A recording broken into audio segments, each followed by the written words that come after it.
So, if we could, please join me and let's give Neil and AK one more round of applause for all the great things they do for the Chamber.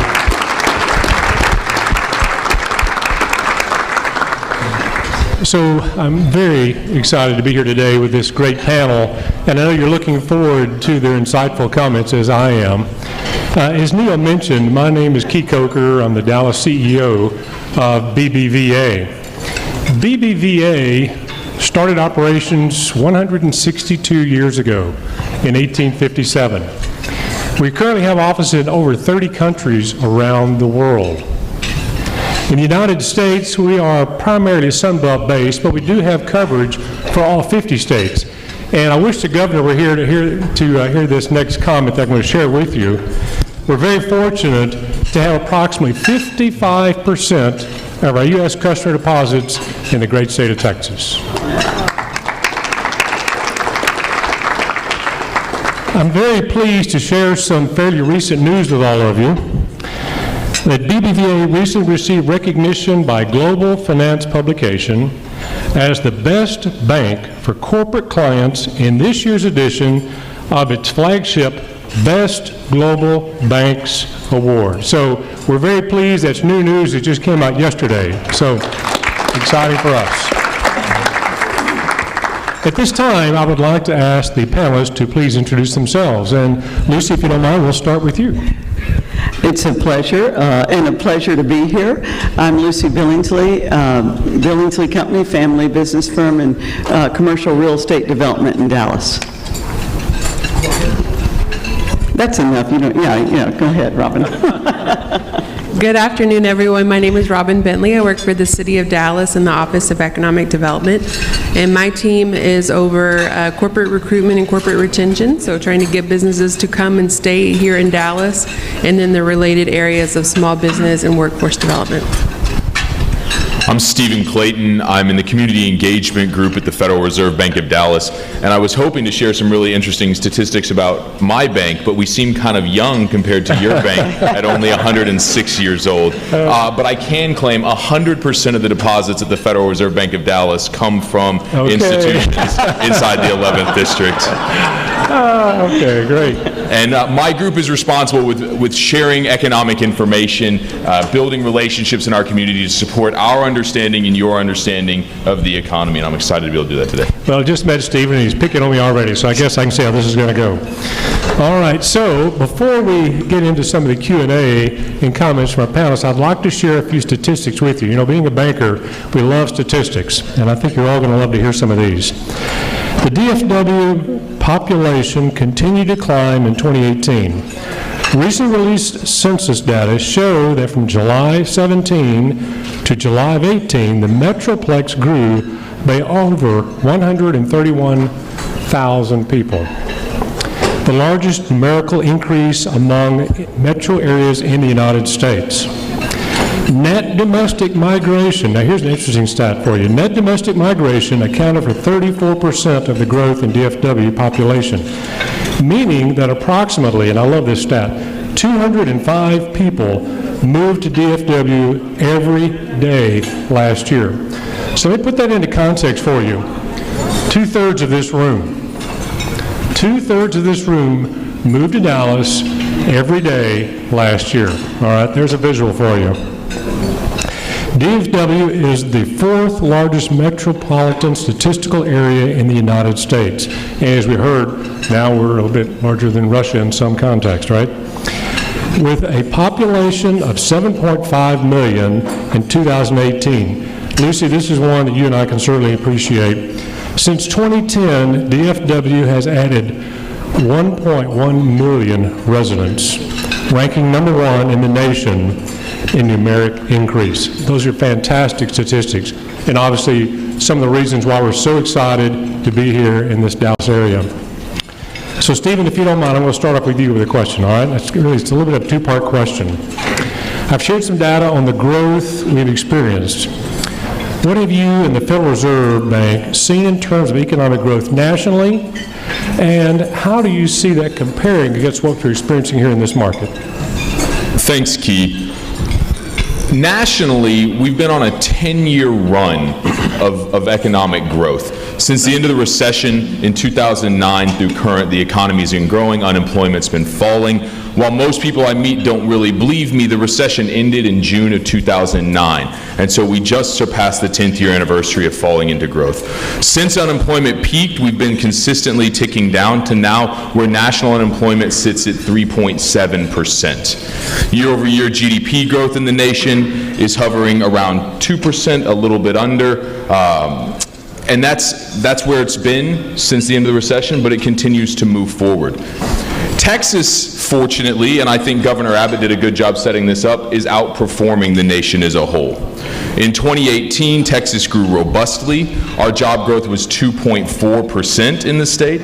And job growth is a good proxy for overall growth that we use a lot at the Fed to look at local areas. And we can even drill down into DFW and see our job growth running more I got to make sure I can't mess up my numbers. They get very mad at me, so I write them all down, every single one. And Texas at 2.4%, and Dallas just a little bit higher than that at 2.7%. This expansion in Dallas and in Texas overall has really been since the end of the oil bust in 2016, where we've really been moving. Almost every industry in every metro in the state has been growing over the last few years since the end of the oil bust. So far in 2019, we have an annualized employment growth of 2.4%. And the Fed is expecting growth for the year to end up somewhere between 1.7 and 3.3%. We love confidence intervals. They give us a little bit of space for conditions we can't anticipate. When we went into the recession, we got in later and got out faster, and really that type of growth has been the trend in Texas since 1990. We average about 1 percentage point better growth in terms of jobs than the nation as a whole, and that's a trend that's really bolstered by net in-migration as well as a strong relationship with Mexico and a successful port that gives us a lot of reasons for jobs to come to Texas, coupled with a strong business environment. In terms of business relocation, you mentioned population. Texas is one of the #1 destinations for business relocation in the country. We love to set a map in front of all of our Federal Reserve colleagues showing all of the movement from their districts into our district, just to make sure they don't forget that everything, including job growth, is bigger in Texas. But there are challenges that come along with this kind of growth. With an unemployment rate at Texas in the 3.4% range, sourcing labor in the state has been a challenge for a few years, and nothing that we're seeing shows that that's going to subside in the near term. We've seen tough employment markets to find talent in, and we continue to see those and expect to going forward. Another challenge that we have is transportation infrastructure to support people moving in, and that's something we hear and have been hearing from a lot of business contacts. And lastly, a lot of concerns around housing affordability, particularly in our major metro areas. All of that growth to DFW has certainly put a strain on our home prices. Right now, the median home price in Dallas is over $290,000, and the median home price in Fort Worth over $240,000. Couple that with a lack of growth in transportation infrastructure, and there's a lot of challenges in Dallas for people getting into the city. We see over 2 million people a day commuting within Dallas County, particularly. 600,000 of them start locally, and over 1 million people commute in from the surrounding counties every day. Those kind of challenges mean that as Dallas continues to remain an attractive environment, there's a lot of things that I'm sure Robin can talk about to do to make this the kind of environment that can continue to thrive. But over the last few years, to kind of summarize, we've seen broad-based growth. It's supported most of our industries, not just in DFW, but across the state. And as we'll talk about a little bit going forward, we don't see that really subsiding. Stephen, thank you. Those are great, insightful comments. Robin, let me turn to you. The City of Dallas and its development projects are obviously subject to economic data, economic cycles. based on past economics growth, what's the city have going on? What's out there for us to look forward to? Sure. Well, when people think economic development, they often think incentives, and that's definitely a piece of the puzzle. But really, economic development is workforce development. I was at a conference earlier this week with economic developers from across the country, and the most popular panel was one on how to spin your workforce development bad numbers in a positive way, how to tell your story even though your population is shrinking and your workforce is shrinking and people are leaving. And all of the Texas people kind of looked at each other like, no, we don't belong in this one, because we have such a robust workforce here in Dallas. It's a skilled, trained, ready to get to work workforce. As Key mentioned, more people moving here every day, so even when employers are a little bit nervous about the unemployment rate being so low, it shows that the economy can absorb all of those people and keep the rate low, because there are so many jobs available ready to accept those workers.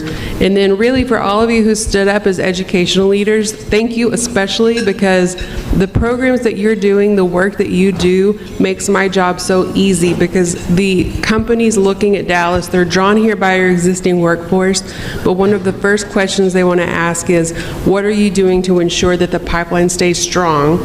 And so I tell them about the community colleges certification programs and licenses. I tell them that our tech degrees in Dallas, from Dallas universities, from 2012 to 2017, doubled the number of tech degrees awarded, which is the fastest growth rate of any city in the country. And I tell them about the P-Tech program at Dallas ISD and Richardson ISD. And when I tell them about all of these things going on, the great programs at our four-year colleges, the Dallas County Promise, all of these things give them such assurance that we're all working together to make sure that the pipeline, that the workforce pipeline stays strong, that there'll be workers for years to come. I can tell you, Uber moved here recently. My first meeting with Uber was several hours long, and we did not talk about incentives. We talked about workforce, because that's what they wanted to assure that they were going to have when they got here. The governor mentioned this a little bit, but the real trend that's driving what we're seeing in economic development is the size of the tech workforce in Dallas. And so when people think technology workers in Texas, they often think Austin. The Dallas tech workforce is double the size of the Austin tech workforce. The Dallas tech workforce is the size of Austin's and Houston's tech workforces combined.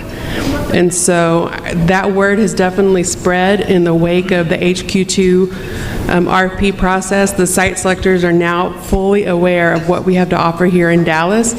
We're hearing from a lot of tech companies. Obviously, we're hearing from a lot of California-based tech companies in particular, but we're also hearing from regular companies that have a tech component that they're looking at somewhere to place. And so a great example of that, a few weeks ago, the council approved incentives for Kroger, a store all of us know that we've all worked with, but Kroger sees the future, and they know that they need to get into grocery delivery, and rather than going about it the way a lot of other grocery stores have, where the delivery radius is around a particular store, Kroger's going fully robotic. And so in southern Dallas, over the next 2 years, Kroger will be building a massive, fully automated robotic grocery fulfillment center that will deliver groceries within a 5-hour radius of that site. And so again, the first conversation we had with Kroger was, are there robotic engineering? Is there a pipeline here? Are there workers here who can service the robots? And so workforce is really what drives everything we do. Well, Robin, I think we can all, everyone in the room can probably certainly relate to those comments. You know, Dallas is very robust, lots of growth, lots of people moving in here, and it's a tight workforce environment. A little bit of a contrary to that, though, and it's an interesting statistic for all of you, is that we have 100 engineers on staff in the Dallas area. They don't report into Dallas, they actually report into our office in Madrid. But they're there studying big data analytics and working on our digital mobile applications. So even though it's a tight job market, we're sourcing talent here that's helping us on a global basis. That's it. I mean, you all know this. While you may not think of tech companies as being so much in Dallas, all of your companies have tech workers. All of the healthcare companies, all of the banking and finance companies, all of the real estate companies, they all have a tech core, and that's what's built that huge workforce here in Dallas. Thank you. Very insightful. So I'd like next to turn to my good friend, Lucy Billingsley, who a lot of you may or may not know, but Lucy I describe her as a dynamo, all right? And I mean that in absolutely the best of terms. Lucy is very forward-thinking. She has the energy of 10 people. When I was driving my daughter to school, I would see her jogging every single morning and usually passing me because I was stuck in traffic. But Lucy, a couple of questions for you. You've had tremendous success in some of the projects that you've taken on, very sizable projects. And I'd like to ask for a little bit of an update from you on your Cypress Waters project. And you know, I've visited out there several times, and I just love the way that is structured with the lake feature and everything else. But I'd also like to hear a little bit more about your Austin Ranch project. And then finally, I'd really like your insightful comments about the potential of a real estate cycle. So we've obviously seen those in the past, not only here in Dallas in the U.S., but across the world. And so I'd like your thoughts on, do you feel like we're potentially going to see a cycle in our real estate market in Dallas? Thanks, Key. Why don't I jump into this based first off this context of the job discussion. If you want to look at the future of real estate growth in any area, look at the jobs. And jobs will totally drive the growth. Building off the data that y'all have already shared, for the next 20 years, Dallas-Fort Worth is projected to get 3.8 million more people. That would be 1.7 million jobs and 1.5 million homes or households. And so the growth here is really a continuance of what we've been experiencing. And that segues instantly into the cyclical question. Of course we're cyclical. Of course we're driven by what's going on in the nation. We cannot help but be related and connected to that. But we have got this job flow coming in that is going to steady us through any cycle. So as the last cycle, we went into the recession late, came out early. So will it be for our existence over the next 20 years. So in our own developments, when we're meeting with corporations and someone wants to come talk to us about potentially taking office space or building an office building, now we're at the point where we're saying, don't worry about the building. I got you covered. We know how to do that. Let's talk about what's going to make you succeed. How do you hire and retain the people you need? And so as a developer, my job is very different than it was 20 years ago. Now I've got to go create a place that attracts those people. And millennials and Gen Z, I've got to go create a place that brings in the water, the trails, the retail, the residential, nature, technology, entertainment. We now have an events company. So we're putting on events.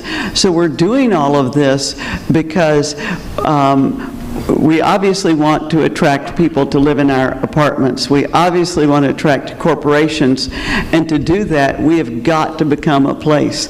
So that's what Austin Ranch and Cypress Waters are about. We're about how do we create an amazing place. And an exciting thing for us is that with all of this growth, it gives us the opportunity to create. You know, when we're in a recession, you know, we figure out how do we do better customer service, which is obviously relevant. But when we're in a moment like this, it's a moment when we get to define what our future is like, what the city is like. And so we're redefining suburbia throughout the Metroplex now. It ain't what it used to be, and in a very, very good way. And clearly, if we're going to add 50% to the population in this Metroplex, we've got to be dense. So density and new forms in both office and residential are going to be, are already cropping up, but they're going to be, you know, a really mainstay part of the development in the future. Maybe I answered your question, but I said a lot of stuff, so you take it from here. Yes, you did. Yes, you did. Well, we all have readily accessible information, right? More so now than any generation before us. It's all in our pocket with this cell phone. And there are pros and cons to that, obviously. But some of the information that's been out recently is about the potential of a recession. And Stephen, I'd like to turn to you, and I'm going to recognize, and I'll certainly say this in your behalf, that we're not looking to you to give us an interest rate forecast or anything of that nature. We recognize you can't do that. But there's a lot of conversation out there about a recession. So, two-part question. Federal Reserve Bank Chairman Powell said that there is considering cutting interest rates by 1/2 or 1/4 of a point. What is the Fed Bank seeing that is worrying them? First part of the question. Well, I appreciate you not asking me the when is the next recession coming question, so I can put that piece of paper back in my pocket, but it's not even paper, it's of some 12-sided die, and I just roll them and try to interpret what they say. The Fed is certainly aware of the concerns that the market has about recession. We see the forecasts that come out of independent economists looking at likelihood of recessions. And in the July press release that the FOMC released, they did put two things in front of us that they were concerned about specifically. The first was the soft growth of business fixed income investment, and the second was changing global developments. And it's too early to determine the cause, particularly of that slowing business growth, but we do believe that uncertainty overall is bad for business growth and business investment growth, and that right now trade policy is having a lot of effect on business uncertainty. And we're concerned also about the impact of tariffs on overall global growth. But in the same press release, the committee did highlight some things about which they weren't so concerned. They commented that the labor market remains strong and that economic activity has been rising, albeit at a moderate rate. Job gains have been solid even in the face of extremely low national unemployment. And that household spending, which consumption makes up for 2/3 of GDP in the United States, household spending and consumer confidence have remained strong and have picked up from earlier in the year. The Fed's main concern is around stable prices and maximum sustainable employment, and so there was some conversation about inflation running a little bit below the 2% target that the Federal Reserve has for inflation, and you can look to the rate cut to be looking at that inflation rate in addition to the slowing global situation and slowing business fixed investment. And as far as prognosticating about the next move of the FOMC, I'd be remiss to do that. So I'll just talk about the other major recession indicator that's being discussed at the Fed right now, which is the inverted yield curve. It's something that our economists have written about, and you can read a very user-friendly blog post that Evan Koenig has put out on our website. And we're aware of the fact that over the last 60 years, every sustained period of inversion of the yield curve, and that's the 10-year to the 1-year inversion, has been followed by a recession with the exception of one. In the mid-60s, we had a sustained period of inversion and no recession to follow, and most of that's credited to large fiscal stimulus in the face of that recession. So overall, the Fed's aware of concerns around recession. We're certainly watching the yield curve closely. Our mandate for price stability and maximum sustainable employment, though, remains the fundamental reason that we make decisions around interest rates and make monetary policy decisions. And in both of those cases, inflation is near 2%, and unemployment is obviously very, very low. So the inverted yield curve, I'd like to touch on that just a little bit more, because in my career, I've seen prime at 21%. I know that's hard to fathom, but there was a time back in the early 80s when prime rate hit 21%. Tremendous time to be retired, because you could get about 14 to 15% on your certificate of deposit, or your treasuries were actually in the mid-teens at that time. So it would have been a great time to have loaded up on some of that. Lucy, based on his comments and some of the media that's going on out there, is that causing you, with your various projects, to perhaps rethink the scope of it, or is it full speed ahead? Well, the low rates have been the saving grace to offset the increased construction costs. And clearly, the tariffs have increased construction costs, and they're increasing on their own, and so is the labor force, the cost of labor increasing. So if we had not had these rates, we would have had a much faster rise in rental rates. I mean, nobody wants that. We certainly don't want it on the residential side. We don't want this region to be an expensive place to live in. And the same for the office. So we're building to a yield, so we get forced into our formula. The idea, though, that we need lower rates now for real estate developers, give us whatever you can, but I don't know why you'd give it to us. These rates are so low. Now, they're not good for, the Fed to drop rates for banking, but, for us, we like it, but it's not anything we need. It's not something that's really pointed towards our industry. Okay, thank you. So, Robin, same question for you. Has there been conversation within the city about cutting back on projects or moving forward with what's on the table? Right. No conversations about cutting back on projects. For the job deals, we incentivize based off of an impact analysis, and so the analysis will be the same regardless of the economy. For our real estate deals, all of our financing goes in as gap financing. So like Lucy said, if the interest rate goes up, we know that you're not going to be able to borrow quite as much.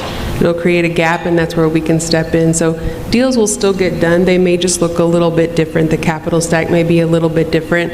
And I think always in chaos, there's opportunity. So I think deals will get done in a way that may be beneficial to public policy.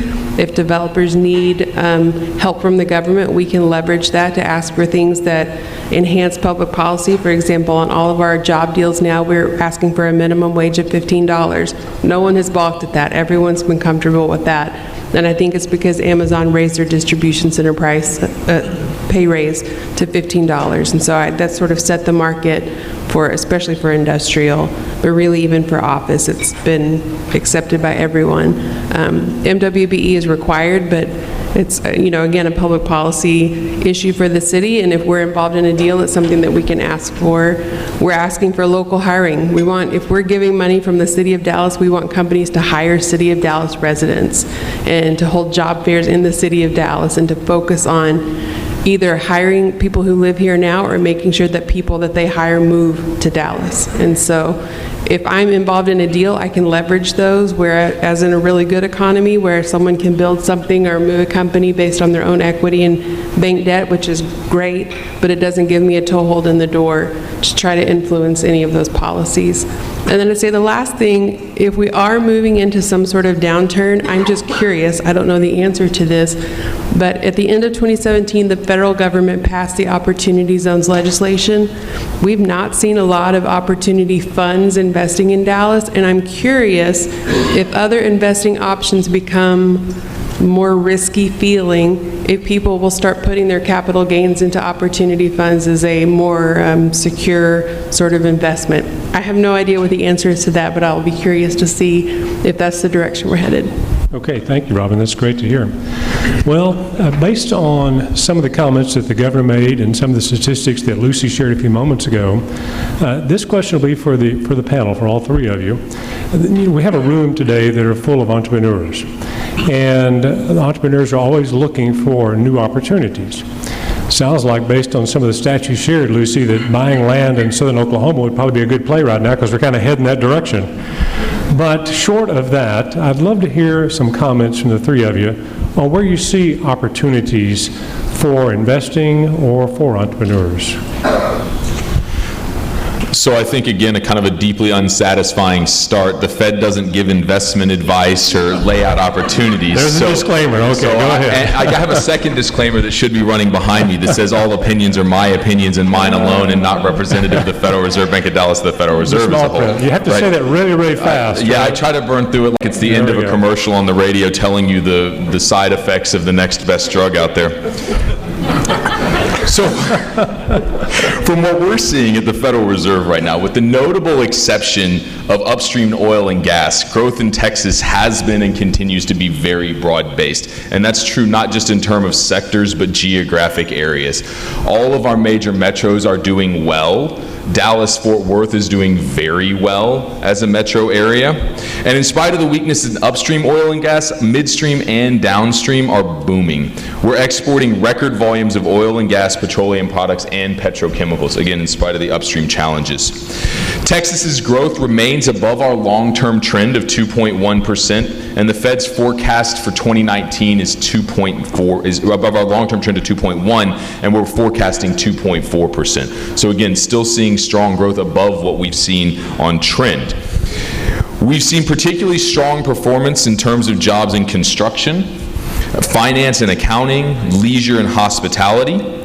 And the Dallas Fed has seen year-to-date growth over 4.5% in Dallas, Houston, and Austin above 3% annual job growth. Manufacturing in Texas is up, as are measures of service sector performance. So that we don't make recommendations on investment, but we look at Texas data right now, and across the board, it's performing well. Okay, good, thank you. Lucy, I'd like to maybe be a little bit more specific with my question for you. So I'm not going to ask you to comment on perhaps large-scale projects like what you're taking on, but perhaps two things.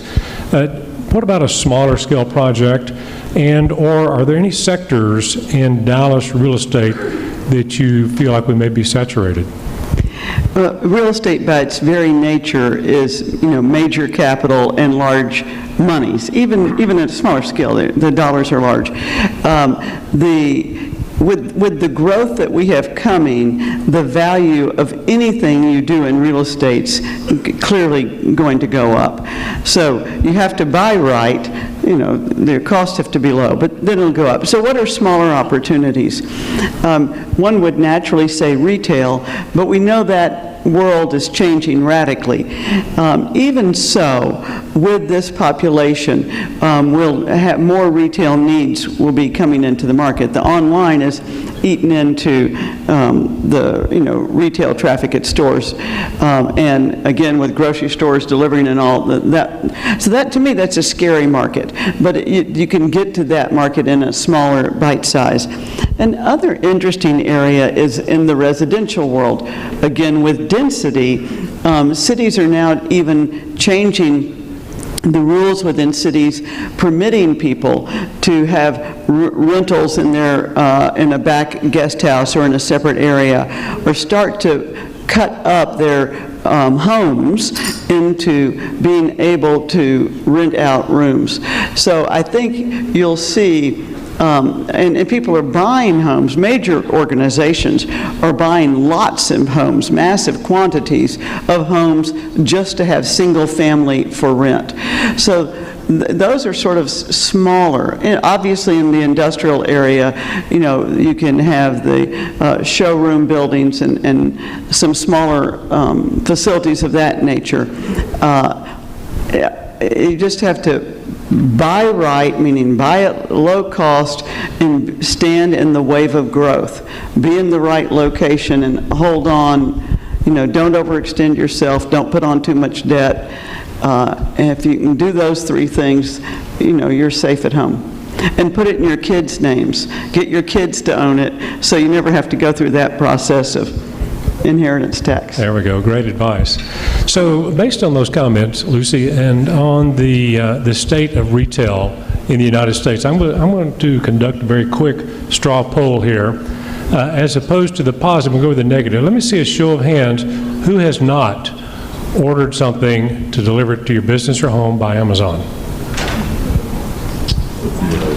Okay, I got no hands up. Is that what you're seeing there as well? So that may be foretelling to perhaps what our future is going to look like. Robin, back to you on entrepreneurial ideas. I know the city is doing such a great job to reach out to businesses, to help them grow, to help them come here. I guess We all read the news about McLaren, the supercar, moving their headquarters here from New York City, which we always love to hear about companies relocating from New York, especially McLaren. Maybe we'll all go out and do a test drive now. But what are your thoughts on other ideas for entrepreneurs? Yeah, I would say some things we're seeing small businesses move toward are taking their own spaces, refurbishing and growing them. And one program in particular that I've only seen one small business do it, but I don't know why others aren't, is the PACE program. This is new state legislation, I'm forgetting what PACE stands for. Property Assessed Clean Energy.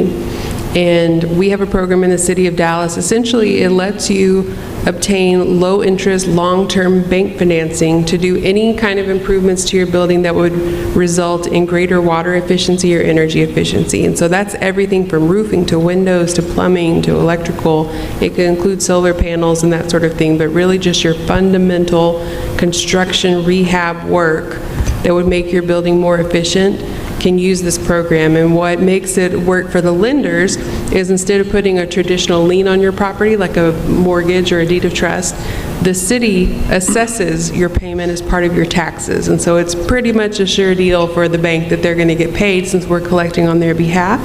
It's like a little tiny PID, if you're familiar with PIDs. And so the banks offer more generous terms for that type of financing since the city kind of steps into the gap to make sure that they get paid. And we've had one paint and body shop that did a rehab, replaced all of their windows, their roof, I believe, and put in a few solar panels for $70,000. And before doing that, you have an engineer come out and assess your property and figure out how much you would save by doing the remodel, and that savings should be what your payment is. So it shouldn't cost you any more than you would save by doing the rehab. I think it's such a smart program for small businesses who have existing older buildings and need to invest in themselves. And if any of you are interested, I'd love to send you info about it. A lot of the downtown buildings have been using it for their big, multi-million-dollar rehabs, but I think it would be a really smart small business tool too. Thank you, Robin. Once again, very insightful comments. So as you can see, Neil did a spectacular job picking these three to be a part of this panel. Before we open it up to Q&A out in the audience, any additional comments by any of the three of you? Open forum. We're in the right place at the right time. I completely agree. All right, Neil, I think that we're able to go ahead now if there are any questions from the audience. Thank you. So the question is around the idea of hospitality is growing, commercial is growing. One of the things that I keep hearing a lot about, though, is a limitation on the ability for people that work in those industries to actually get to where they're needed. So, for instance, Plano, the northern part of Dallas, folks have a hard time getting there. So you've got restaurants, you've got stores, but the ability to move people and get them into where they're needed, are you hearing about any problems with that? Are there any solutions around that? Is that an issue we ought to be talking about? I'll jump in. You're absolutely right. As an example, I have an assistant lives in Frisco and we office downtown, and her drive's been about an hour to work and from work for years. And since school started this year, it's an hour and a half. So that becomes a crisis in a workforce. How many people have that experience? And with kids, finally you have to say uncle. I think the DART line with the Cotton Belt, which is now going to be called the Silver Line, is going to be much more significant than it's been given its due. If you look at our transit and you go from downtown up Central or up Stemmons and you've got a V with no connectivity across at the top, your ridership is very one-way and singular destination. Once this Cotton Belt line comes in and obviously connects to the airport, I think that that's going to be a boon to the city. Our traffic historically has been bad east-west. Now it's bad north-south. So the solutions to that really aren't on the drawing board right now. These roads, Stemmons and Tollway and Central, They've all been expanded and widened. Now, Simmons has got more work going on it. We're not keeping up with our growth, and I think it's a major issue. And so people need to live closer to where they work. Yeah, I would just follow up with the same comment you made there at the end. When companies are looking to move to Dallas, they're picking places like Cypress Waters or like Deep Ellum, the Epic development, where there's housing immediately adjacent to the office buildings because companies recognize that this is an issue. And more we're hearing that they want their workers to have the option of living immediately adjacent to their work. And for the Federal Reserve in this, we play the role of a convener around issues that affect abilities of communities to succeed and be healthy and vibrant. And last year we put together a conference around transportation access and equity and brought in folks from Columbus, Ohio, that's seen as a thought leader in transportation access and equity in smart cities, to try to create collective impact around transportation challenges. Unfortunately, you mentioned leisure and hospitality, jobs that could traditionally pay lower on the overall wage scale, which forces people further and further out, and it forces out those most vulnerable communities, the folks who most need to be close because it's hardest for them to use the standard methods of driving in. They're more reliant on public transportation. And so at the Fed, we're spending a lot of time talking about last mile transportation access. Even if you can get from Plano to the Pearl Street station, you now have to travel 0.8 of a mile, say, to get to my office. And I gave up on doing that the first time a car drove by me in a suit and sprayed water all over me. That was enough. I'll drive the car in.